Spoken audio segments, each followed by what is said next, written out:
साथ संगत जी प्यार से कहिए धन निरंकार जी। साथ संगत जी, मैं माता जी से ही अरदास करूंगा कि हर संत महात्मा के जीवन में खुशियां रहे, किसी चीज का कमी न रहे, धन दौलत से भरा रहे और माता जी के चरणों में लगे रहे। साथ संगत जी, एक सुंदर साखी है, जो अच्छा लगे तो लाइक सब्सक्राइब कर दो। साथ संगत जी, एक देश का राजा अपना राजपाट चला रहा था, किसी चीज का कमी नहीं था और बहुत अच्छे से राजपाट चला रहा था। लेकिन एक दुख था उसको, कोई उसको औलाद नहीं हो रहा था। राजा को कोई औलाद नहीं था।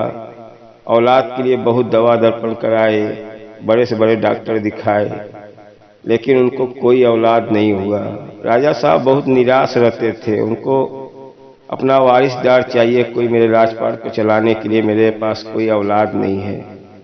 राजा साहब अपने बैठे हुए थे अपने राजपाट में और सभा लगा हुआ था। एक मंत्री उठा और बोला, राजा साहब आप क्यों दुखी हो?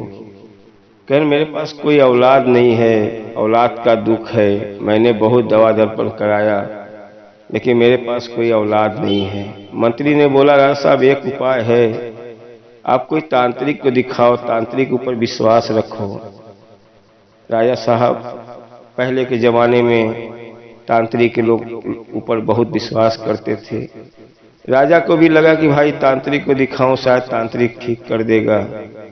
राजा साहब पहुंचे तांत्रिक के पास और तांत्रिक को बताया, मुझे मेरे को औलाद नहीं हो रहा है और मैं बहुत दुखी हूँ। तांत्रिक ने देखा और बोला, राजा साहब आपके नसीब में है, आपके बीवी को औलाद हो सकता है। राजा साहब बड़ा खुश हुए, बोले बताओ क्या क्या उपाय है? कह रहा आपको बेटे के जगह पे बेटे की बलि देना पड़ेगा, किसी बच्चे का बलि दे दो, आपको औलाद हो जाएगा। राजा साहब बोले ये तो बड़ा खुशी की बात है, मैं किसी गरीब का बच्चा पैसा दे के मैं खरीद लूंगा, मैं बलि दे दूंगा।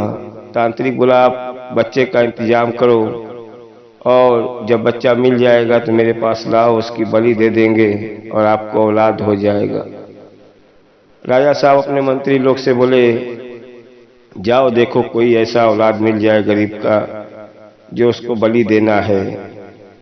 और सभी मंत्री सिपाही अपना निकल गए, जगह जगह पूछ रहे हैं, भाई किसी को अपना औलाद देना है क्योंकि राजा साहब को बलि देना है। कोई कोई ना बोल रहा है। और एक व्यक्ति गरीब था जो उसका 10 साल का बच्चा आवारा करता था, पढ़ाई लिखाई में मन नहीं लगता था, हमेशा घूमता था। वो गरीब व्यक्ति सुना और अपने बीबी से बोला कि देखो मेरा बेटा इसे भी कोई काम का नहीं है और मुझे धन दौलत बहुत मिलेगा, लाओ इसको राजा को हवाले कर देते हैं। अब वो गरीब व्यक्ति अपने बेटे का हाथ मंत्री लोग के हाथ में दे दिया और मंत्री लोग मिलके बहुत धन दौलत दिए और गरीब व्यक्ति धन दौलत पा के बड़ा खुश हुआ। और मंत्री लोग लेके गरीब बेटा का लेके पहुंचे राजा के दरबार में। बोले राजा साहब ये गरीब व्यक्ति का बेटा उसने बेच दिया है, ये बेटे का बलि दे सकते हो, इसको ले चलो तांत्रिक के पास। राजा बड़ा खुश हुआ और लड़के को लिया और चला गया तांत्रिक के पास। तांत्रिक बेटा देखा, उसने पूजा पाठ शुरू कर दिया। तांत्रिक पूजा पाठ कर लिया और पूजा पाठ करने के बाद तलवार उठाया बेटे को मारने के लिए और बेटा से बोला, कोई तो है तेरा कोई आखिरी इच्छा है तो बता दे, उसको राजा साहब पूरा कर देंगे, नहीं आज तेरी बलि दिया जाएगा। लड़का बोला, मेरी एक इच्छा है वो पूरा कर दो और मुझे मरने का कोई डर नहीं है, लेकिन मेरा एक इच्छा है। तांत्रिक बोला, बताओ कौन सा इच्छा है? कह मुझे थोड़ा सा मिट्टी ला के दे दो कहीं से, और मिट्टी की जरूरत है। राजा साहब भी सुन के हैरान हो गए कि इसको मिट्टी क्या होगा, मिट्टी से क्या करेगा। अब भाई आखिरी इच्छा है। राजा साहब बोले, भाई इसको मिट्टी ला के दो। उसको एक डिब्बा मिट्टी ला के दिया गया और उसने पानी मिलाया, पानी मिला के उसको सान दिया। सानने के बाद उसने 4 खम्मा तैयार किया, लंबा लंबा। 4 खम्मा तैयार करने के बाद सोचते सोचते एक खम्मा तोड़ दिया। राजा साहब देख के बड़ा हैरान हुए। तांत्रिक भी देख रहा है। कुछ देर के बाद फिर सोच रहा है, सोच के दूसरा खम्मा तोड़ दिया। फिर थोड़ा देर सोचने के बाद उसने तीसरा खम्मा तोड़ दिया। जब चौथे खम्मे की पारी आई तो उसने हाथ जोड़ के पूजा किया। मन में पूजा करने के बाद फिर बोला, तांत्रिक आप मेरा बलि दे दो, मुझे जो करना था मैंने कर लिया। राजा साहब भी बड़ा हैरान हो गए। कहने, भाई तूने क्या कर रहा था? छोटा सा बालक बोला, भाई राजा साहब जो करना था मैं कर लिया, आप अभी मेरा बलि दे सकते हो। तांत्रिक भी चिंता में है, भाई किया तो किया, क्या किया? बलि तो दे देंगे लेकिन क्या बात है? राजा भी बड़ा हैरान है। कैसे बताओ क्या किया तुमने? बोला, राजा साहब मैंने 4 खम्मा तैयार किया। एक पिताजी का खम्मा तैयार किया, एक गांव देश के अड़ोसी पड़ोसी रिश्तेदार का खम्मा तैयार किया, एक राजा का, एक परमात्मा का।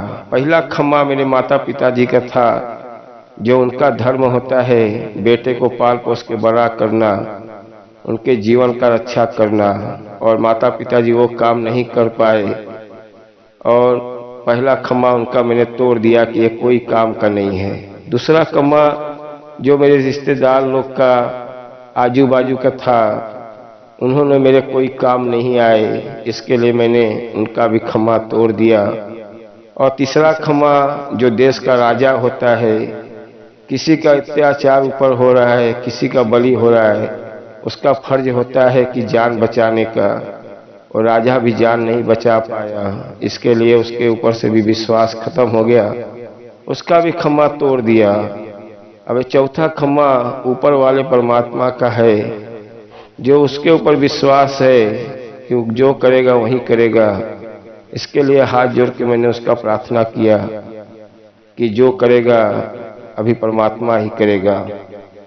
राजा साहब बड़ा सुन के दंग हो गए। कहन, भाई ये लड़का इतना समझदार है, ऊपर वाले के ऊपर विश्वास है।